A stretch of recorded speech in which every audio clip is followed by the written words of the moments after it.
Hello दोस्तों, आप सबका स्वागत है हमारे न्यू वीडियो में। आज हम आपके लिए लाए हैं एक खतरनाक शैतान की कहानी जो एक बरगद के पेड़ पर रहता है। आइए सुनते हैं ये कहानी। उन दिनों मैं शहर में एक कारखाने में नौकरी करता था। एक दिन मेरा दोस्त मनीष गुप्ता अचानक काम पर न आने से मुझे डबल शिफ्ट करनी पड़ी थी। इस वजह मुझे देर रात 12:30 बजे घर लौटना पड़ा। मैं काम पर आने जाने के लिए साइकिल का इस्तेमाल करता था। मुझे हर रोज घर जाने के लिए एक छोटा सा जंगल पार करना पड़ता था। उस रात आसमान में चमकते पूर्णिमा के चांद की रोशनी में आसपास की चीजें ठीक ठाक दिख रही थी। जब मैं जंगल के रास्ते से होकर घर जा रहा था, तभी मैंने पेड़ के नीचे बैठे एक बूढ़े आदमी को देखा।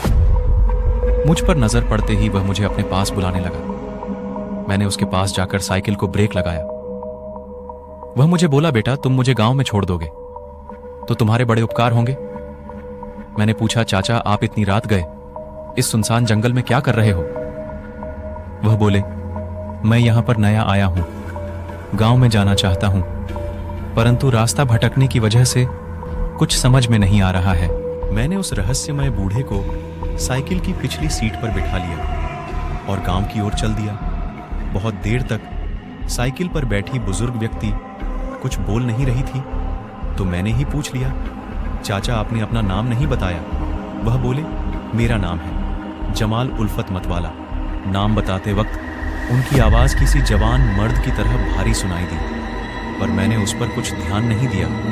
फिर घर जाने की जल्दी में मैंने साइकिल की गति बढ़ा दी थी, पर अचानक मुझे साइकिल के पैडल मारना मुश्किल होने लगा, जैसे कि साइकिल पर 2 नहीं बल्कि 4 आदमी बैठे हों। अचानक बढ़ने वाले वजन की वजह से मुझे थकावट महसूस होने लगी। मैं बस साइकिल रोक ही रहा था कि साइकिल फिर से हल्की हो गई, मानो साइकिल पर मौजूद सारा वजन हवा में उड़ गया हो। अचानक इतना हलाक महसूस हो रहा था, इसलिए मैंने एक नजर पीछे मुड़कर चाचा देखा तो मैं चौंक गया, क्योंकि चाचा साइकिल पर नहीं थे तो अचानक कहां गायब हो गए। ये सोच सोच कर मुझे डर लगने लगा, क्योंकि अगर वो कहीं रास्ते में या किसी गड्ढे में गिर गए होंगे तो मेरे लिए मुसीबत हो जाएगी। इसलिए मैंने साइकिल यू टर्न मार के घूम ली और हर मुमकिन जगह देखा, पर मुझे वह कहीं नहीं दिखे। लेकिन वापस आते मुझे दूर से ही दिखा कि एक बड़े से बरगद के पेड़ के नीचे कोई आदमी घुटनों में सिर छुपकर बैठा है। मैंने उसे दूर से ही आवाज दी, जमाल चाचा आप हो क्या वहां पर? पर मुझे उस आदमी में न कोई हलचल दिखी और न ही कोई जवाब मिला। तो मैंने साइकिल वहीं छोड़कर नजदीक जाकर देखने का फैसला किया। फिर जब मैं उस बरगद के नजदीक पहुंचा तो मुझे अचानक से खून जमाने वाली ठड़न ने घेर लिया, मानो कोई इशारा हो कि यहां से भाग जाओ। उस आदमी के कपड़ों से मैंने पहचान लिया था कि वह जमाल चाचा ही है। फिर मैंने चाचा से पूछा, आप साइकिल से कब उतरे? मुझे बताना चाहिए था ना। चलिए मैं आपको घर छोड़ देता हूं। मेरे इतना कहने के बावजूद चाचा ने तील के बराबर भी हलचल नहीं की। वो बस मुंडी को घुटनों के बीच झुका के बैठे रहे। मुझे अब डर लगने लगा था और ऊपर से वहां पर ठंड भी थी। कहीं चाचा का राम नाम सत्य ना हो गया हो। फिर उन्हें उठाने के लिए मैं धीरे धीरे उनके नजदीक गया। तभी मुझे अचानक सड़े हुए मांस जैसी गंदी बू आने लगी, मानो कोई लाश वहां बहुत दिनों से सड़ रही है। फिर भी सांस को रोककर मैंने चाचा के कंधे पर हाथ रख दिया। उस वक्त उस छोटे से स्पर्श से मुझे जो महसूस हुआ, उससे मेरे बदन में सिहरन दौड़ गई, जिससे मैं वहां से थोड़ा दूर जाकर खड़ा हो गया, क्योंकि चाचा का शरीर बिल्कुल किसी बर्फ की तरह ठंडा पड़ गया था। मैं उनकी तरफ डर से भरी निगाहों से देख रहा था। तभी उनमें मुझे हलचल नजर आई।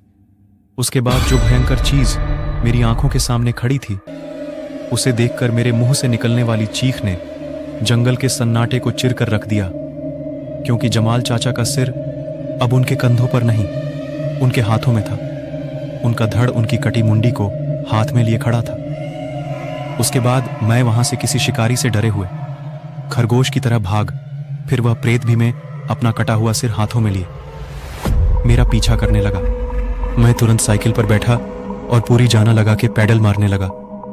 थोड़ी दूर साइकिल चलाने के बाद वह भूत भी नजदीक आ रहा था, लेकिन वह रात मानो शैतान की थी, इसीलिए ऐन मौके पर ही मेरी साइकिल की चैन उतर गई अब बस मेरी फटके हाथ में आ चुकी थी। मैंने साइकिल और साइकिल पे लटकाया हुआ मेरा टिफिन वहीं छोड़ दिया और अपने प्राण एक मुट्ठी में समेटकर गांव की ओर तेजी से भागा। और जब मैंने गांव के मुख्य प्रवेश द्वार के अंदर कदम रखा और एक नजर पीछे देखा तो उस शैतानी बला ने मेरा पीछा करना बंद कर दिया था। वह भयानक बरगद का खबीस मुझे देखता ही रहा, क्योंकि गांव के प्रवेश द्वार के सामने हनुमान जी का मंदिर था और प्रेत में इतनी ताकत नहीं थी कि वो वहां कदम रख सके। अगले दिन मुख्य सुबह थोड़ी देर से उठे, फिर अपने काम के लिए कारखाने चल दिया। तभी कारखाने पहनता ही चाचा मिले और पूछे, बेटा इतनी देर क्यों हो गई? मैंने बोला, रात एक शैतान मिला था मुझे। चाचा ने बोला, कहीं वाह बरगद के पेड़ पर तो नहीं? मैंने कहा, हन चाचा, वही बरगद का पेड़। मैं जल्दी जल्दी में था और वहां का रास्ता ले लिया। तभी वहां एक बरगद का पेड़ मिला और उसके नीचे इंसान की शक्ल में एक शैतान बैठा था, जो मुझे मरने के लिए गांव तक चला आया। अगर हनुमान जी की मूर्ति ना रहता गांव पर तो मैं तो मर ही जाता बेटा। अब कभी रास्ते से मत जाना, क्योंकि वहां एक आदत रखता है जो सबकी जान ले लेता है। हन, अब मैं कभी नहीं जाऊंगा। अगर आपको वीडियो पसंद आई हो तो वीडियो को लाइक करें और हमारे चैनल को सब्सक्राइब करें ताकि आने वाली न्यू वीडियो आप तक जल्द से जल्द पहुंचे।